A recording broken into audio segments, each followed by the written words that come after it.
Hi friends, welcome to my channel. आज हम 9th standard का एक इम्पॉर्टेंट टॉपिक देखेंगे, पॉलिनोमियल्स। अब what is mean by polynomials, first वो देखेंगे। An arithmetic form with a constant and variables.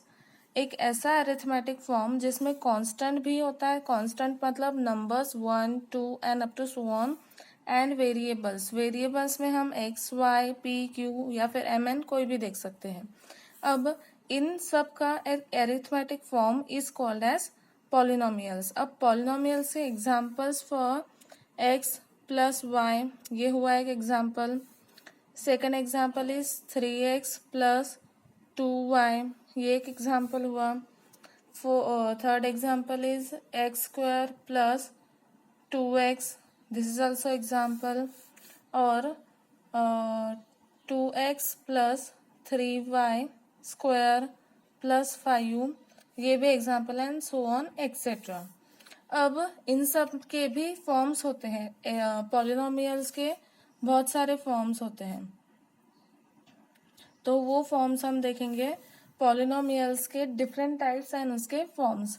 First form is constant, या तो फिर हम उसे कह सकते हैं कांस्टेंट पॉलिनोमियल। अब ऐसा पॉलिनोमियल जिसमें सिर्फ कांस्टेंट वैल्यू रहती है, constant in the sense number, like 5, 6 या तो फिर 7 या तो फिर 81 अप टू सो ऑन, कोई भी कांस्टेंट वैल्यू, उसे हम क्या कहेंगे, कांस्टेंट पॉलिनोमियल। सेकंड है zero polynomial. Zero polynomial that means polynomial की वैल्यू या तो फिर पॉलिनोमियल जीरो, उसे कहेंगे जीरो पॉलिनोमियल। थर्ड है मोनोमियल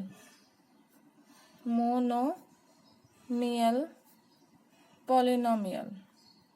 ओके, अब ऐसा पॉलिनोमियल जिसमें सिर्फ एक वेरिएबल हो और वो भी सिर्फ एक value, like 3x, like 4y, like only y या तो फिर like only x। These are the monomials with only one variable and with only one value. Okay. Fourth है binomial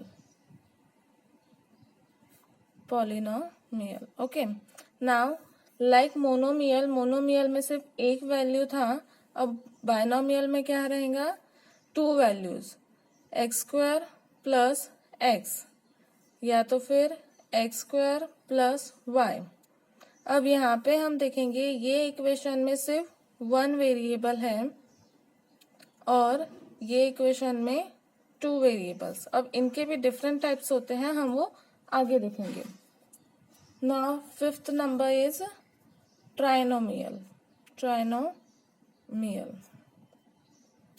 like the two above, monomial में एक variable या तो फिर एक वैल्यू, बाइनोमियल में 2 वैल्यूज, एंड ट्राइनोमियल में फिर क्या आएगा, फिर 3 values, 3x cube plus x square plus x, ये हो गया 3 वैल्यूज वाला ट्राइनोमियल पॉलिनोमियल। अब 2 वेरिएबल्स में देखे तो 3y square plus 2y plus 3x। अब इसमें भी हमने 2 वेरिएबल्स डाल दिए। ओके, अब हम 1 वेरिएबल और 2 वेरिएबल्स देखेंगे। पहले 1 वेरिएबल वाले देखते हैं। 1 वेरिएबल वाले ओनली सिर्फ एक वेरिएबल कैरी करेंगे। अब वेरिएबल दैट मीन्स मैंने पहले ही बोला था एक्स, वाई, दिस। तो 1 वेरिएबल में सपोज हमने एक्स वेरिएबल लिया, तो एक्स वेरिएबल का x square plus x plus 5।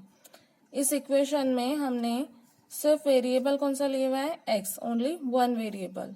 अब वेरिएबल चेंज कर लिया मैंने, तो सपोज मैंने लिया m variable, 3m square plus 2m, ये हो गया एक variable that means m variable. हम वेरिएबल्स कौन से भी ले सकते हैं। Also m cube plus 3m square plus 0। अब 0 यहाँ पे वैल्यू नहीं भी देता है और एज अ प्रेजेंटेशन हमने कांस्टेंट की जगह पे 0 लिया है। ओके, अब टू वेरिएबल्स,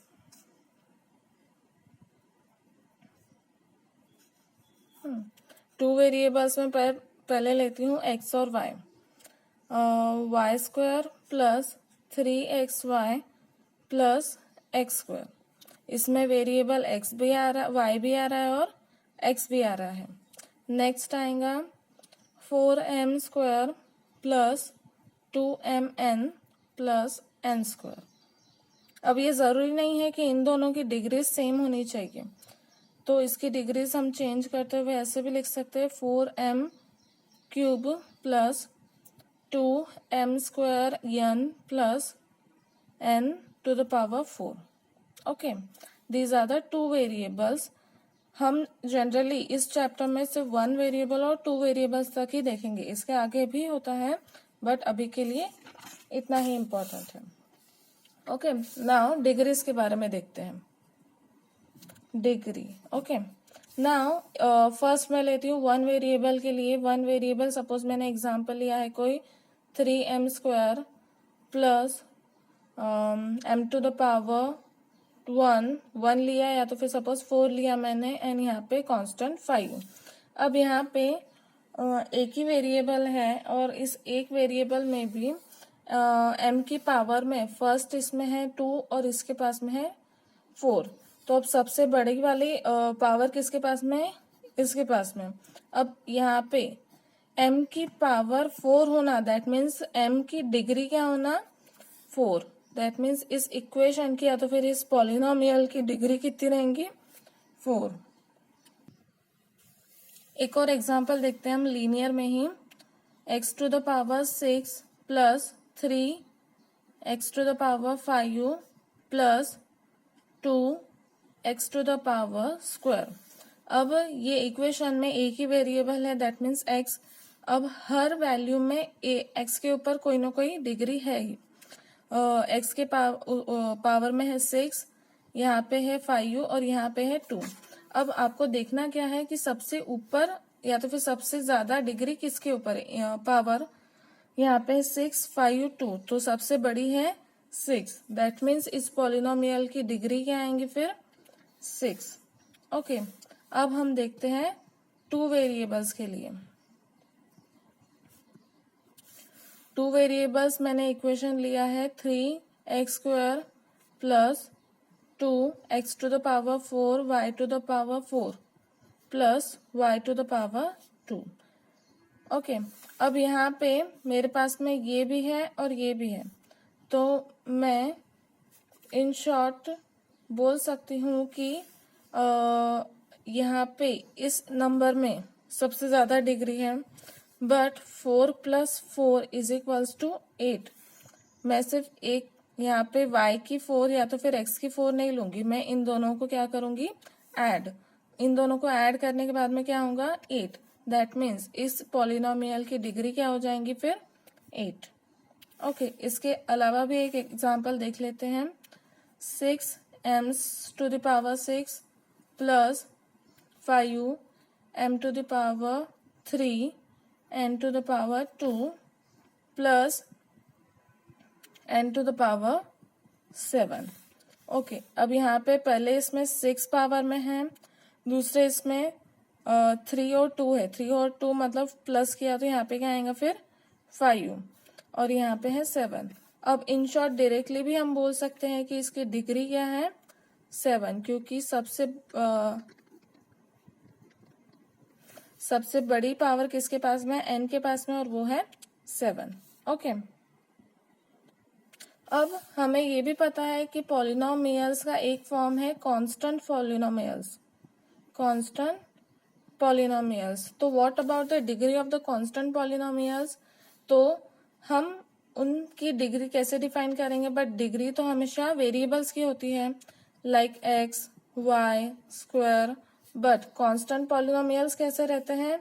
6, 5, 8 ऐसे रहते हैं, या तो फिर what ever increasing variables, increasing real numbers. अब रियल नंबर्स की कभी कोई डिग्री होती नहीं है, दैट मीन्स कांस्टेंट पॉलिनोमियल्स की डिग्री क्या रहेंगी? हमेशा 0। क्या रहेंगी? 0। नेक्स्ट वीडियो में हम लीनियर पॉलिनोमियल्स देखेंगे, लीनियर पॉलिनोमियल्स। उसके बाद में हम देखेंगे क्वाड्रेटिक पॉलिनोमियल्स, उसके बाद क्यूबिक पॉलिनोमियल्स, और उसके बाद में value of the polynomial. Okay, thank you.